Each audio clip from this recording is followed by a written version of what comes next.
Ladies and gentlemen, or as they say in France, Monsieur and Mademoiselle, welcome or bienvenue to the 2018-2019 Ligue season preview show here on beIN Sports. George Metellus alongside Andres Cordero and Thomas Rongen.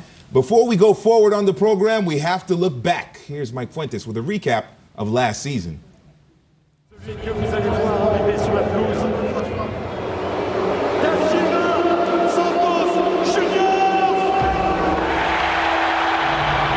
At the beginning of Ligue 1's 2017-2018 season, a transfer shocked the French league.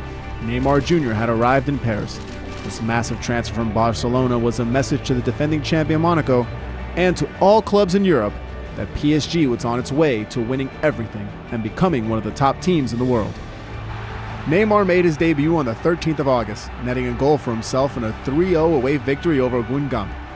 By the third round, PSG, with a lethal offensive line composed of Cavani, Neymar, and the emerging Kylian Mbappe, were at the top of the table and never looking back.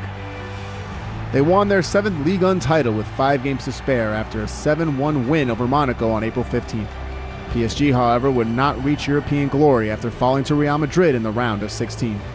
With PSG as league champions, 3 teams battled for the 2 remaining Champions League spots, and in the end, Monaco finished in 2nd, and Lyon fought off Marseille for the 3rd spot. Marseille had to settle for the only Europa League spot in 4th.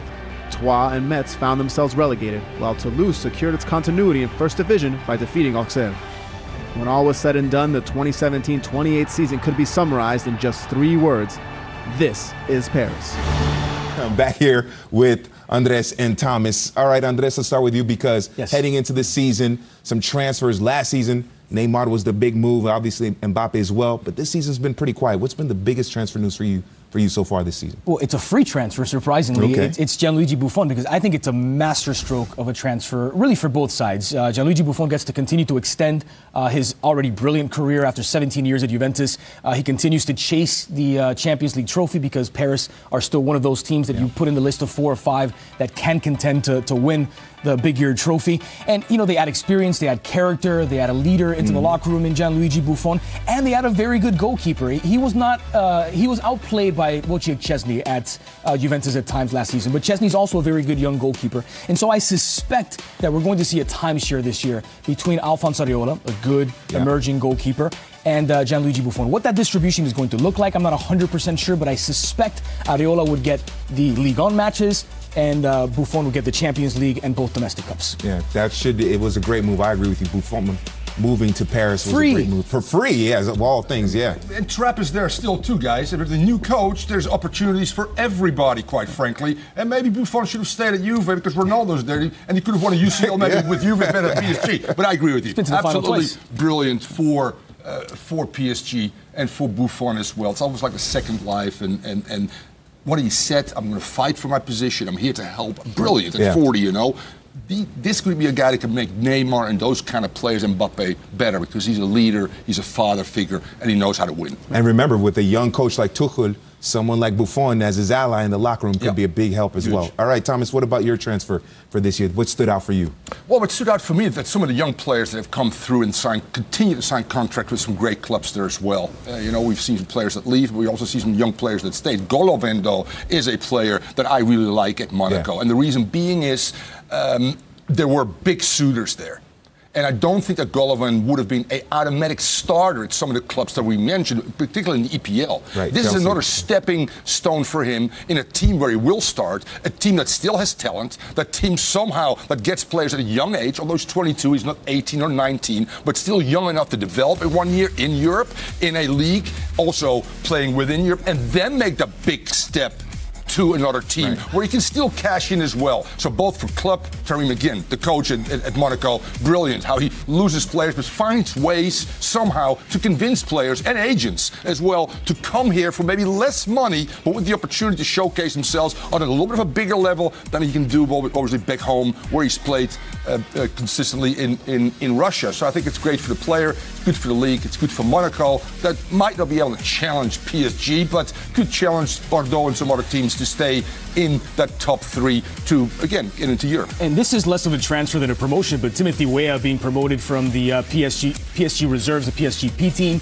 to the proper full side, which, Yeah, you know, he well had done. at the end of last season under Unai Emery, had gotten some minutes. Myself and Matteo Bonetti got a chance to call several of those Ligue 1 games. And every single time that Weah either started or got some minutes, he created at least one chance where he was 1v1 versus a goalkeeper. Now, didn't score a ton of goals. I think he just got one last season. But that's going to come with more playing time. He only got a handful of minutes toward the end of the season. Benefited the most in the ICC. With all these international players gone, he drew penalties, he scored goals. He said to Tuchel, hey, I'm a guy that come off the bench more often than I did last year. So brilliant for Weah, good for Tuchel to see this young kid, and great for the U.S. national team as well. And beyond the starters, the attacking talent on the starting lineup for PSG, there are opportunities off the bench when you look at a Gonzalo Guedes if he sticks around, and Timothy Weah. So I think this is brilliant for him. And what I like about him so far is he's got every reason to sort of be overshadowed by his father or to cave under the pressure, the weight of expectations, a case of maybe the next Freddie Adu. He seems to be taking it all in stride. Said recently that, you know, my surname, my last name is on the back of my shirt, so I don't see it. That's for the fans. I just want to play football. For him. And I love to hear Smart that. Kid, smart kid for sure. And remember, PSG's in 5 competitions. You have the Trophée des Champions here on beIN Sports. You have Coupe de France, Coupe de la Ligue, Ligue, and then, of course, the Champions League as well. All right, well, speaking of PSG, we all know that they are the center of the French football world. They won the title last year.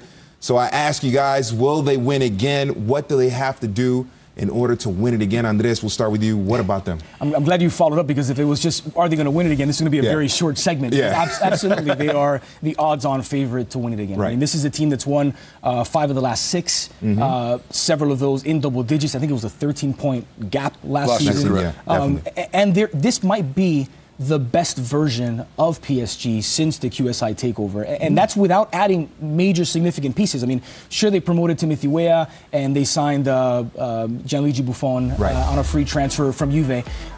But when Mbappe is a year older and developing chemistry with the likes of Cavani and Neymar, when guys like Nkunku get an opportunity, and now under a new coach when players will be eager to impress, I think this could very well be the best version of PSG we've seen yet, and that's scary for the rest of French football. You look at the titles there. The titles there, it's very impressive. You mentioned QSI. Since they took over in 2012, they won every domestic trophy at least 4 times. So they have shown that they are a dynasty in the making in French football. All right, Thomas, what do you think about what do they have to do to remain the champions and remain on top this season? Well, it's very simple. You know, it's adjusting to Tuchel's, their new head coach, a young coach, an aspiring coach, a Pep Guardiola, not disciple, but somebody that has looked at Pep Guardiola's success. 2 guys that actually in Germany hooked up, Tuchel and Pep, and spent time together. So we can see something not necessarily a lot different from PSG going forward, because there's so much talent there already. But the key for Tuchel is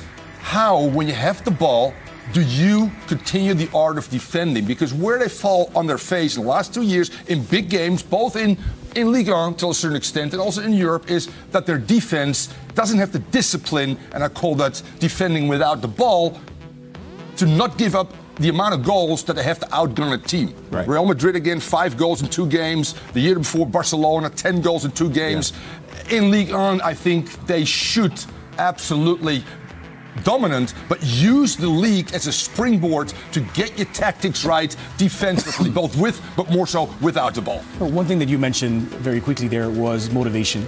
Because I think when it comes down to, forget the Champions League, which is their ultimate goal and the reason that they spent, $222 million on Neymar last season. The bill was due for Kylian Mbappe's $135 million this season because he was technically on loan. But this is a team where motivation is going to be sort of they're their own worst enemy when it comes to Ligue 1. That's how Monaco, brilliant as they were under Leonardo Jardim 2 seasons back, but they were able to snatch that title because there are games where when you're the big superstar, when you're FC Hollywood essentially, you don't want to go play at Metz on a random Saturday. You don't want to go play at Angers sometimes because you think you're too big for the occasion, and you get surprised by a team that's full of professionals who get paid to play football. And so I think that motivation will be key, showing up for every single game. And that's why I think their depth is going to be important, because there are hungry kids who want to get into that lineup when it comes to the key, though, is how's Tuchel going to manage that? Tuchel at Dortmund, to be real honest with you, didn't really rotate as much, although he had some talent in the Bundesliga to be 2nd or 3rd all the time behind Bayern Munich. It'll be very interesting to see what he's going to do early on, obviously, and then throughout the season, what is his starting 11 and what is his formation, and how long does he start with those players in order for them to, because this is not an easy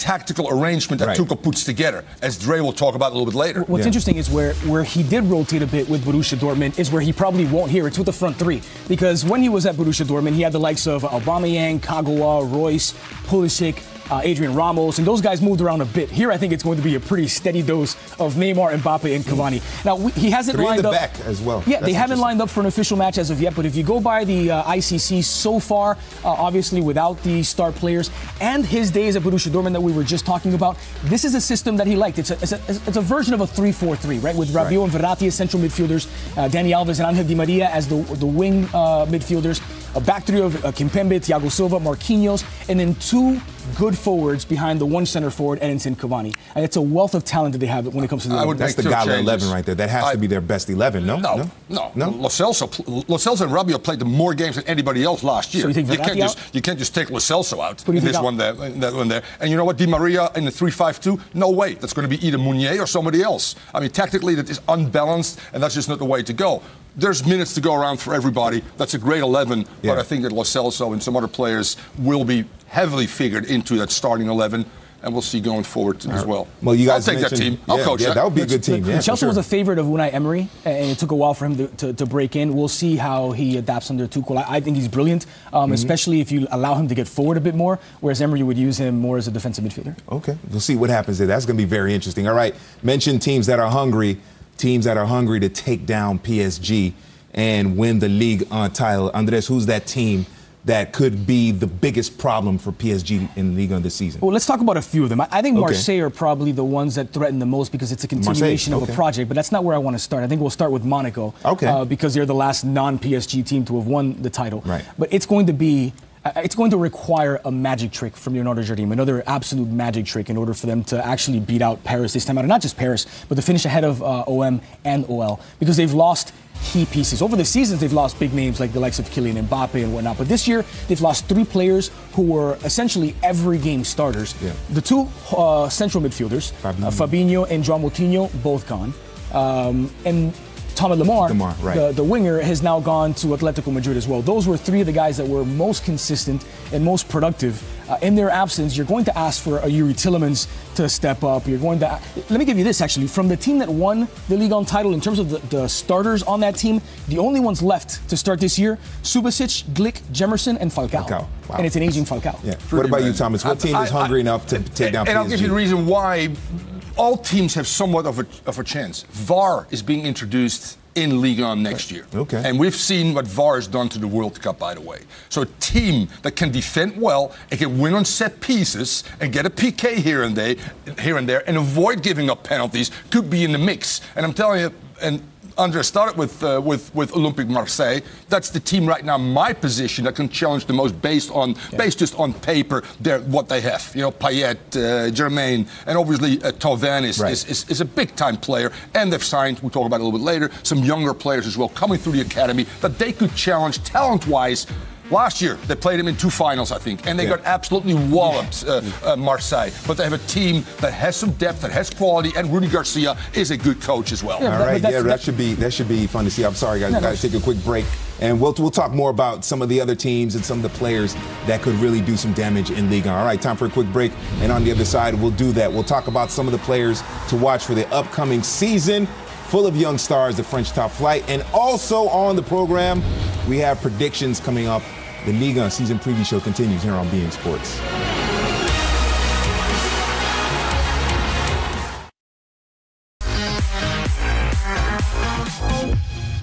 As France has become that hotbed of young talent, obviously a young core that won the World Cup just recently. All right, Thomas, let's talk a little bit about some of the young players here. There's one gentleman, you can see him. You see him right back there? Yeah, I can see him. You can see him right next to Neymar. Kylian Mbappe, or the other way, right there. There you go. You know, my left and right, you know. Tuchel's not going to be happy. He's a little fat in the face. Yeah. Oh, come on. Tuchel diet is very important. No sodas, no pasta after games. He's been to nightclubs already, told the owners, I want to know if these guys are partying, yes or no, because Neymar might not be a great influence on Mbappe, who's shown that he's got tremendous quality. And he has one trophy that Messi won it, Ronaldo won it, and Neymar won it. Yep. That's the World Cup at 19, which is pretty impressive. But he still needs areas where he needs to develop. and he's got pace. He can score. He can hurt you on both flanks as well. Is he a real 7? Is he an 11? Is he a 9? Is he a hybrid of the modern forward, so to speak? So it's a combination of 9, 10, 11, and 7 together. And that's the special thing about him as well. And with his teammate Neymar, they can play on either wing. They can play centrally. They can play make to a certain extent as well. His assist ratio versus goals is very high as well, as he's proven with France and with PSG, obviously. I can't wait for Tuchel to get his hands on this young player and make him a better player. Tactically, in particular, is an area where I think without the ball, he can still get better. Yeah, Kylian Mbappe last season, 13 goals, but one of the leading assists men in the league as well, as they say, passeur in Ligue 1. I mean, it seems like he's just going to get better and better. And at 19, he's just won back-to-back domestic trophies, winning the Ligue 1 with Monaco, winning the Ligue 1 with Paris, and then winning the World Cup with France. Motivation is basically going to be the only thing keeping this kid back. If he wants to be the best on the planet, he's got a head start on every other 19-year-old alive. Well, let's talk some more about some of the young players through Ligue 1. And Dre, you want to talk about a certain Lyon player that is a rising star for Ligue 1 as well. We're not going to talk about young players in Ligue 1 without touching on Lyon. Yeah. That is the hotbed for young talent. I mean, maybe on par with Ajax, your great love from years back. They've churned out a lot of quality in recent seasons, and Houssem Aouar is one that's on a lot of radars for some of the big clubs. Energetic, technically gifted player who makes great decisions. Linked up brilliantly well with the likes of Nabil Fekir and Mariano Diaz and all that wealth of talent in Memphis Depay and whatnot. He was right there alongside, 20 years old, going into this second season in Ligue 1. 27 starts as a teenager for a team replete with young, talented players. So I think Aouar is one that's ready to break out and on for much bigger things in the future. Yeah, Lyon certainly is a team that develops players very well. And that squad, you mentioned Depay, Mariano, and Fekir. Last year, they combined for 55 goals. So you add this player into the mix, and they could be devastating. Just saw the graphics, 6 goals, in his 27 games. It doesn't sound super impressive until you realize he's a central midfielder. He's not a center forward. He's not a winger. He's a central midfielder who can ghost into the area, create chances for others, which is what he looks to do first, but also finish chances himself. All right, looking forward to seeing how Houssem Aouar does next season. All right, we're going to take a quick break, and when we return, we'll have predictions on the league champion and so much more coming up on this Ligue 1 season preview show.